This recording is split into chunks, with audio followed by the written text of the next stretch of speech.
Boa tarde, colegas. Obrigado pela presença de todos vocês nesse dia tumultuado aí da história do nosso país, né? Esse seminário de combate à lavagem de dinheiro, ele faz parte de um projeto da área de defesa profissional e estudos técnicos da Unafisco, né? E que pretende tratar de assuntos, né, não apenas de interesse corporativo, de interesse dos auditores fiscais, mas de interesses da Receita Federal e interesses do próprio Estado brasileiro, né? Então, a gente pretende, né, em breve futuro, estar organizando seminários para discutir alguns assuntos. Eu vou só pincelar o que a gente pensa que é importante discutirmos aí para o futuro da Receita.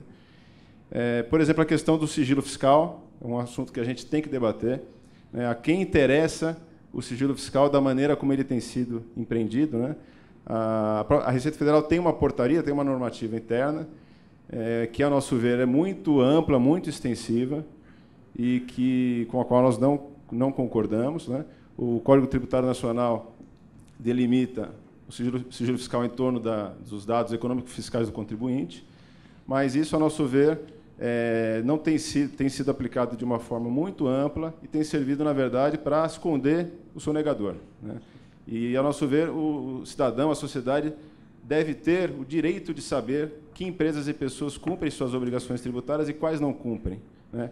Quais são autuadas, sobretudo aquelas em que há cometimento de crime contra a ordem tributária, né? E hoje, da maneira como o sigilo é posto, isso não é possível, né? Isso também, o sigilo fiscal também tem impedido, na verdade, o auditor fiscal de contar o seu trabalho, né? O auditor fiscal hoje é quase como se ele fosse um agente secreto. Ele é impedido de contar, né, a maneira como ele trabalha, a maneira como a gente se organiza para trabalhar, e isso impede também até mesmo o reconhecimento por parte da sociedade, por parte da mídia, da importância do nosso trabalho, né? Vocês viram que naquele artigo da Globo que foi passado no início, é falado que é o trabalho silencioso da Receita. É assim mesmo que a gente tem feito, né, de maneira muito silenciosa. Então, isso acaba implicando um baixo reconhecimento da nossa importância.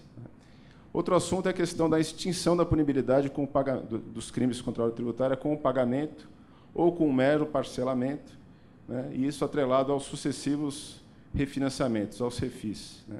Isso é uma questão importante, uma questão que enfraquece, né, que já tem 20 anos isso, e enfraquece o poder da fiscalização e cria uma pedagogia às avessas, quer dizer, uma cultura de que vale a pena, de que torna a sonegação uma atividade de risco calculado.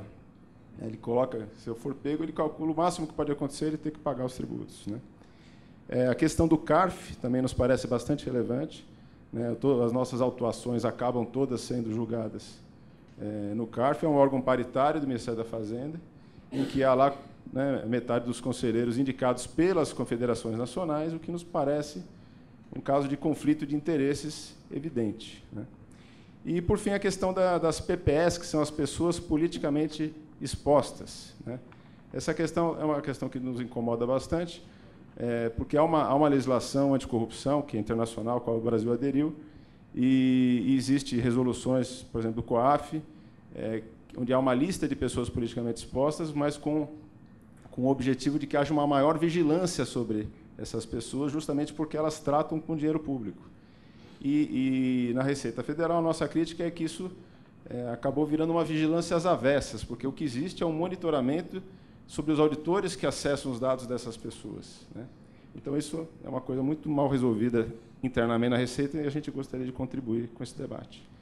Eu queria pedir para mostrar um estudo de combate à corrupção. Esse estudo, essa é uma notícia do jornal O Globo, de agosto do ano passado, e, né, uma matéria muito interessante sobre corrupção. Pode avançar. Vou botar comigo. Avançou. Então, esse estudo foi patrocinado pela Escola Superior do Ministério Público da União, coordenada pelo Fórum Brasileiro de Segurança Pública. E ele levantou os dados, a seguinte informação: quais são as fontes, os órgãos que servem como fonte para a abertura de inquérito policial sobre corrupção.